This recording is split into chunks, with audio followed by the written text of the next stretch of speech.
A woman brought her Model 3 into my shop with 62,000 miles on it, clunking over every bump like someone was throwing rocks at the underside. The Tesla service center quoted her $1,800 for new control arms, but I fixed it for $850. And if she'd wanted to do it herself, the parts would have cost $320. What the noises mean? Let me walk you through the most common sounds and what's actually happening. Clunking over bumps. That's almost always bushings or ball joints. Bushings are rubber or polyurethane parts that sit between metal components in your suspension. When they wear out or crack, you get metal-on-metal contact, and that's the clunk you're hearing. Squeaking when you're turning at low speeds is usually the same issue but earlier stage. The bushing is starting to dry out or crack, but hasn't completely failed yet. If you hear squeaking now and ignore it, you'll hear clunking 6 months from now. Creaking sounds like an old wooden floor. That can be bushings, sway bar links, or even the plastic undertray rubbing against the subframe.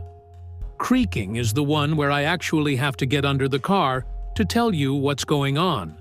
The sound that should worry you is grinding or popping when you turn the steering wheel.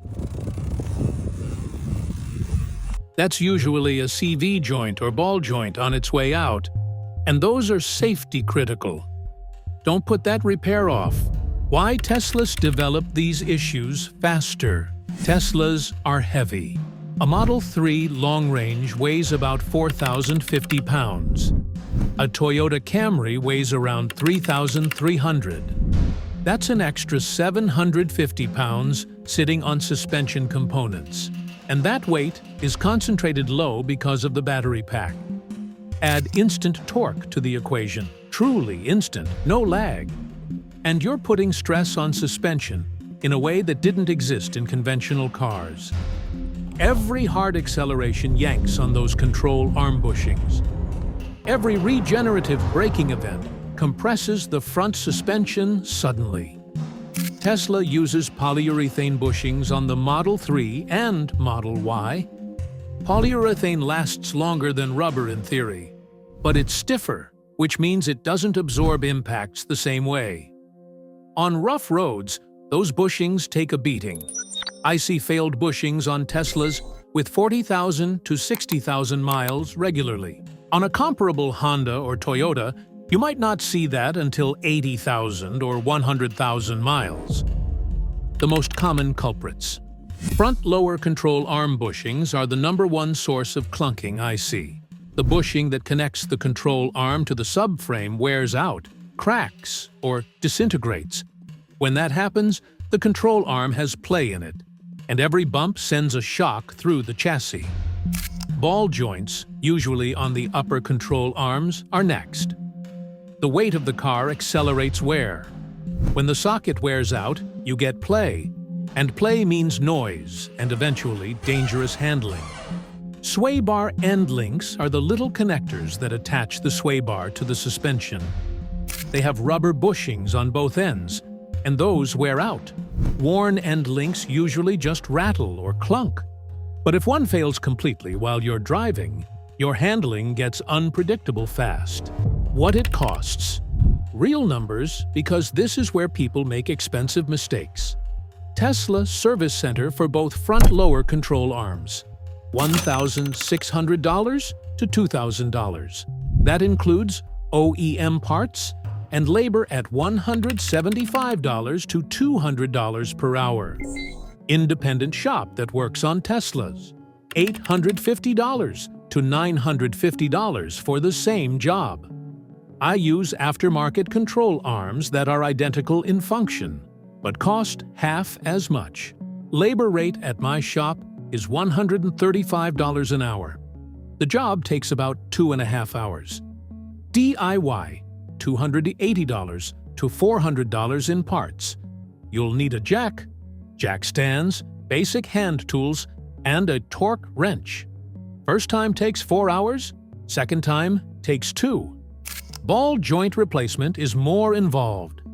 Tesla Service Center, $1,200 to $1,500 for both sides. Independent shop, $700 to $900. DIY, $250 in parts. But you'll need a ball joint press. And if you've never done it before, this is not the job to learn on. Sway bar end links are cheap.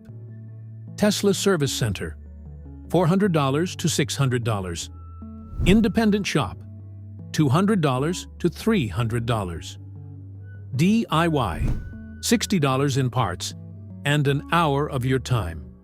If your car is still under warranty, take it to Tesla first and see if they'll cover it.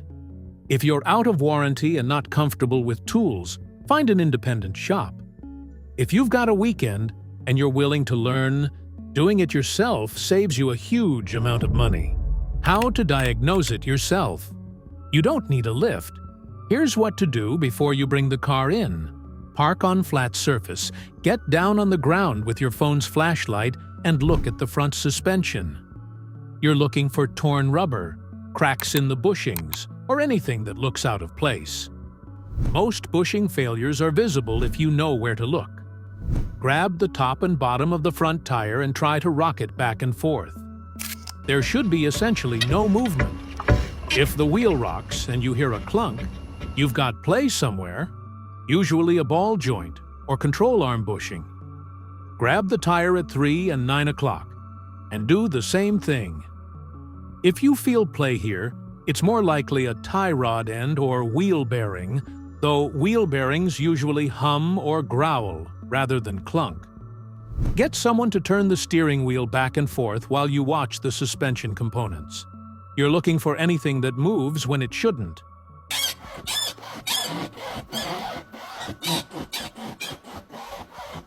A worn ball joint will show visible play. If you've got a jack and jack stands, lift one corner safely and support it. With the wheel off the ground, grab it and try to move it. You'll feel issues more clearly without the car's weight on the suspension. The thing about suspension diagnosis is that most of the time, the failed part is obvious once you're looking at it. A torn bushing looks torn. A separated ball joint has visible play. You just need to know where to look. When to fix it. Not all suspension noise needs immediate attention, and this is where people either waste money or put themselves in danger. If you're hearing a squeak or light creak over bumps, and you've confirmed it's a bushing starting to wear, you can usually wait. Budget for the repair in the next 6 months to a year. But you don't need to panic.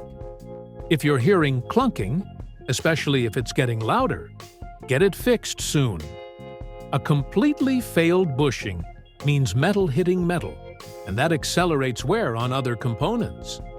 If you feel the steering pull to one side, or the car feels loose when you turn or brake, stop driving it and get it looked at immediately. A failed ball joint can separate while you're driving. I've seen it once, and the driver was lucky they were going slow. Grinding or popping when turning are in the same category. Do not wait. Here's what I want you to understand about Tesla suspension. The parts that make noise, bushings, ball joints, end links, are wear items on every car. They're designed to be replaced eventually. The difference with Teslas is that the weight and power delivery mean it happens a little sooner than you might expect if you're comparing it to a Camry. But here's the trade-off. While you're replacing bushings at 60,000 miles, you're not replacing a transmission. You're not doing a timing belt. You're not rebuilding an engine. I had a customer last year upset that his Model Y needed new front control arms at 52,000 miles. I pulled up the service history on his old Audi. In the same mileage range, he'd spent $2,400 on a water pump, $1,800 on a turbo actuator, and $900 on carbon cleaning. The $850 I charged him for the control arms suddenly didn't seem so bad. Perspective matters. The total cost of ownership over 10 years still tilts heavily in favor of the Tesla. If you're driving a Tesla and you've started hearing suspension noise, what's holding you back from getting it checked? Cost? Not knowing where to take it? Or something else? Let me know in the comments. If you got something useful out of this, subscribe. We're doing one of these every week. Real-world Tesla information. No hype, no selling you something you don't need.